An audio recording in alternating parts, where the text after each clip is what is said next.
Hello! So, yesterday I opened Adobe Premiere Pro to do some editing, and I had this pop-up. Now, it kind of caught my eye for reasons that I will explain shortly, and so I thought it might be interesting to just take a little objective look at this feature. However, before we go any further, I do want to state a few things. I would say I have some pretty strong opinions when it comes to the use of AI in the creative space. In a broad sense, I am very much against it, especially when it comes to stealing from artists and threatening to put them out of work. You know, as someone who takes a lot of pride in coming up with original ideas and making art using my hands and imagination, I just don't particularly like typing a sentence into some program and getting some HDR overly shiny slop thrown back at you. It's just not for me. However, is that AI slop technically art? I guess that depends on your definition of art, which is not really what today's video is about. I think art is an incredibly wide spectrum, and so it feels weird to say, but I do think these AI generated images are art, but only as much as somebody throwing up on a canvas and saying, yeah, that's art. Just because somebody has intentions behind it doesn't necessarily mean it's good or that I have to like it. A vast majority of the AI generated art that I see on the internet, I think is boring, lazy, and unappealing. And similarly, I hold the same opinion for a blank canvas sitting in a museum with a little plaque under it that says, "The absence of color." Oh, okay. I would also find that boring, lazy, and unappealing. And that's the great thing about art. You put it out there and people can decide whether they like it or not. With all that said, however, I do find the rapid advancements of technology to be very fascinating. And if it's used in the right way, in a responsible way, I think you could make some really cool stuff. Okay, so now that I got that out of the way, let's get back to the focus of this video. As I said, Adobe are testing this generative video AI function in Premiere Pro, and it allows you to extend a video clip, and using the power of artificial intelligence, it will extend the video clip. And so I thought, I want to give this a go. I want to see just how powerful this feature can be. Because you won't believe how many times I have filmed something and accidentally stopped filming a few seconds too early. And then in the edit, I would think, God, if I just had a couple of extra frames, I could match this to the music just right. So I've gathered a few random video clips here, and we're going to put it to the test. Let's see if this feature has any real-world utility. Let's start with a nice, simple, stationary shot. This is a video of me throwing pottery, and I thought,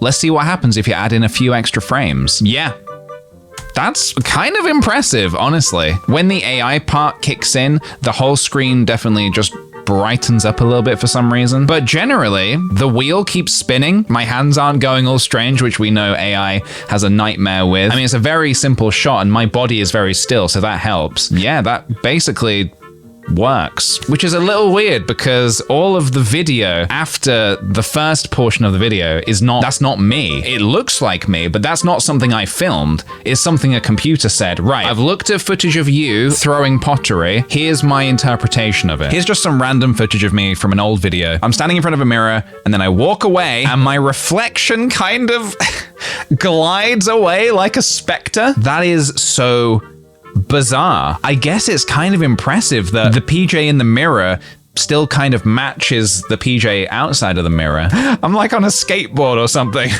I'm going to show you the original clip here. I walk out of frame, but then I stop and I turn and look at myself in the mirror. Now, AI doesn't think like that. AI doesn't try to think, oh, maybe we'll do something interesting where maybe he stops and looks back at himself in the mirror. It wouldn't think that because that action is a human thing to do. I did that in the moment because I have a human brain that was like, I'm gonna do something different in this split second. Okay, we're gonna keep pushing it. We're gonna try this mirror shot again. Here's another clip of me sidestepping out of frame. Let's take a look at what happens. Okay. Oh my God. Oh my God. Don't like that. Do not like that. Oh, okay, so that is absolutely cursed. So the moment it goes from me to AI, is right there. The PJ in the mirror goes out of sync with the PJ out of the mirror. AI doesn't understand that this is a mirror. But then watch this. This is horrible. Who is that? That is not me. That is a 52-year-old history teacher. That ain't me. Definitely don't like that. That's really horrible. Great. Horrible. Really, really horrible. Okay, so let's try a handheld shot this time. This is a shot of me just talking to the camera. So I say something to the camera, and then I put the camera down. Let's see how AI interprets that. Oh my God, that's horrible. I don't even think I could pull that face if I wanted to. Also, those aren't my teeth. I don't know whose teeth they are, but they're not mine. I look like the Joker.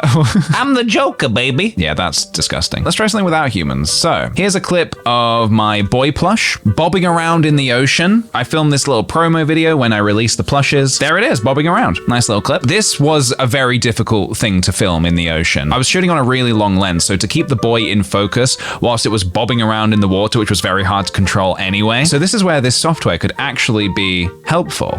Let's see if it works.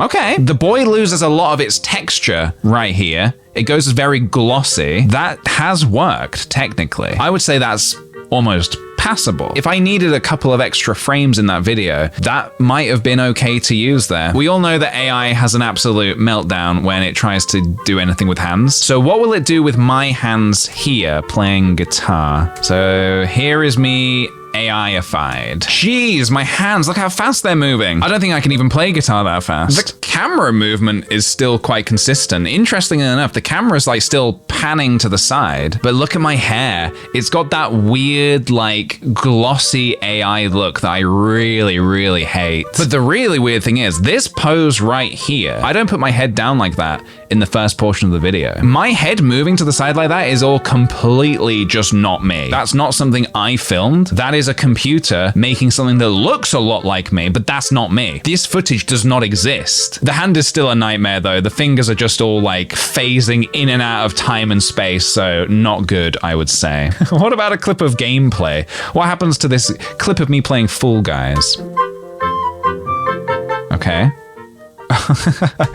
All right, so yeah, that does not seem to work very well. You know in Avengers when Thanos snaps his fingers and everyone turns to dust?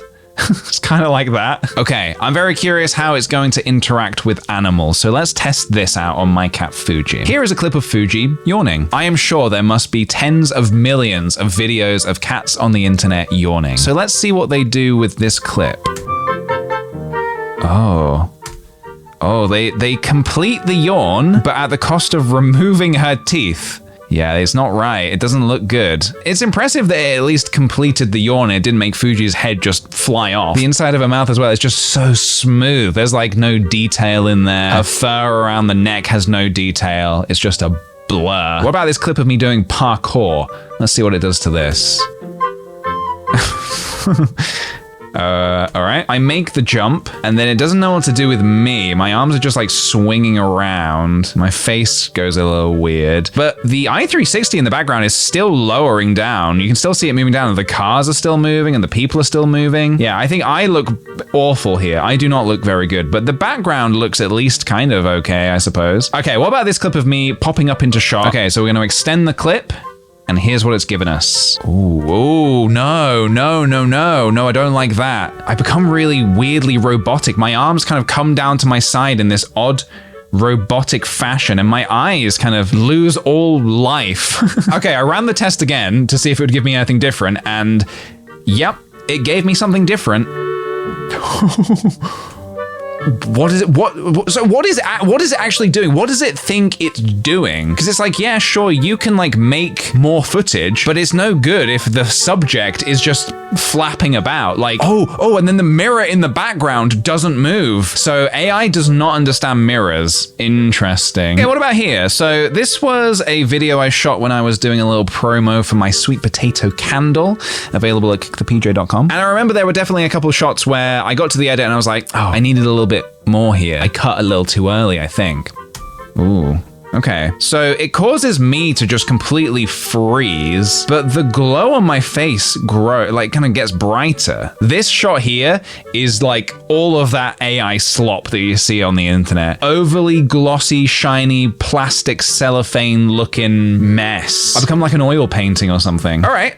What about this shot of me kicking a chair right here? It's a good clip. That's a good clip. I have cut the clip just before my foot connects with the chair. Let's see if AI can interpret that that's what I was trying to do.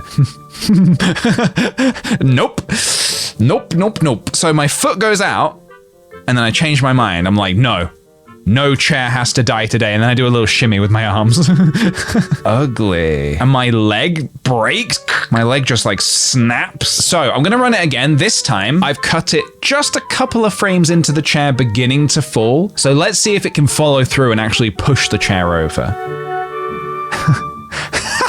Oh no, that's really bad. With all the might and force in the world, I only just tap the chair, but then my foot kind of goes over the chair and then I do a little shimmy. I do a weird little dance. What is happening here? Yeah, that's not good. That is like not usable in the slightest. All right, I think I've seen enough. In conclusion, obviously it is still very much in beta, and I think I've made myself quite clear that if I was to use something like this, it would have to be incredibly sparingly.